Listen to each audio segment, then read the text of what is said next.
Thank you, Geert. Thanks a lot, first of all. And you underlined the difficulties of criticizing the digital society because the present is always changing.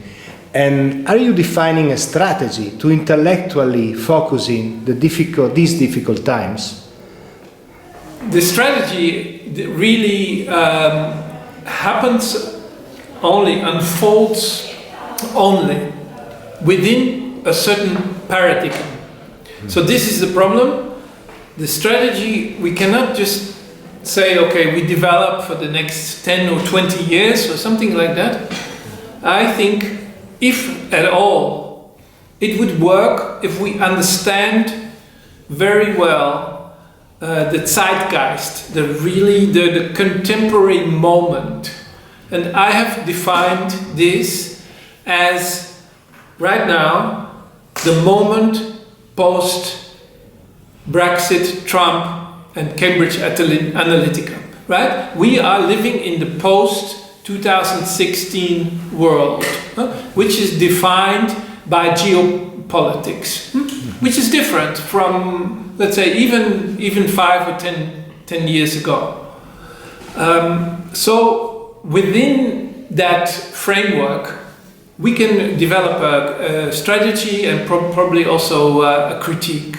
Now, it can also be that very fast, things will change, right? And this is the problem. And then we, unfortunately, have to rethink. Now, we can also say, okay, we built some very long-term alternatives, okay?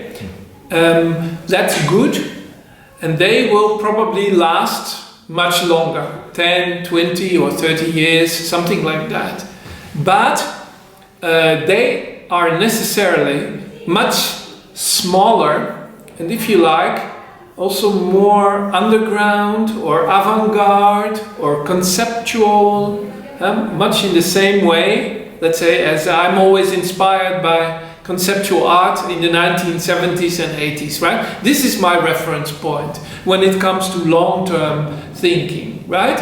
But this long-term thinking is not always something you can apply to the short-term changes that are happening. Big changes means also big opportunities. Which ones can you see in particular in the creativity fields for the artists? Let's say 5-10 years ago, we discovered that when it comes to art and art practices, we were living in the post-digital era, or even post-internet, for that matter, right? And this has been going on for some time, and in a way, artists have developed a very rich and hybrid language to show that yes, the digital is part of it, but we also use physical elements, exhibitions, and so on, right?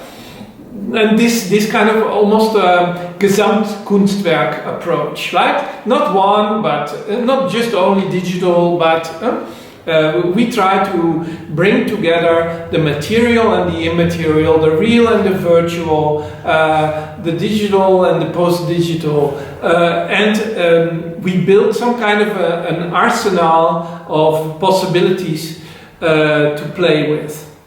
Now, this was 5 or 10 years ago. Where are we now when it comes to the post-digital condition? That's a real question, and unfortunately, when we look at the big festivals or the biennales, etc., we don't really find an answer there. And one of the problems there is that the institutional world, funny enough, now again, is very, very much behind. So the institutional world is still catching up with this new reality. And the new avant-garde, I would say, is not really there. We know that many artists have phenomenal digital skills, right?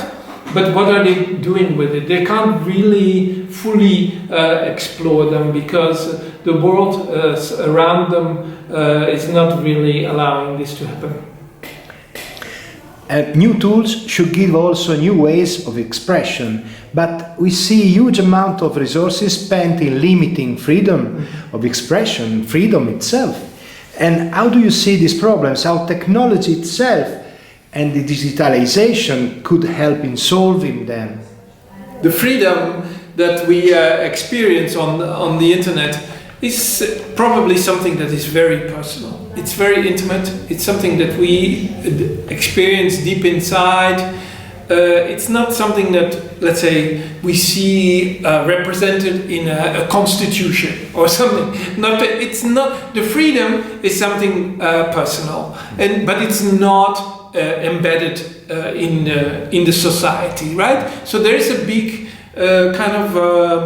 The gap is growing between what we experience ourselves and the possibilities that the net still offers, of course, still phenomenal things, and you can have the most crazy and mind-blowing experiences. This is no doubt the case even in games, or when you go in, you do virtual reality things. There are many experiences you can have, even for young people, let's say on Reddit or even 4chan for that matter, right?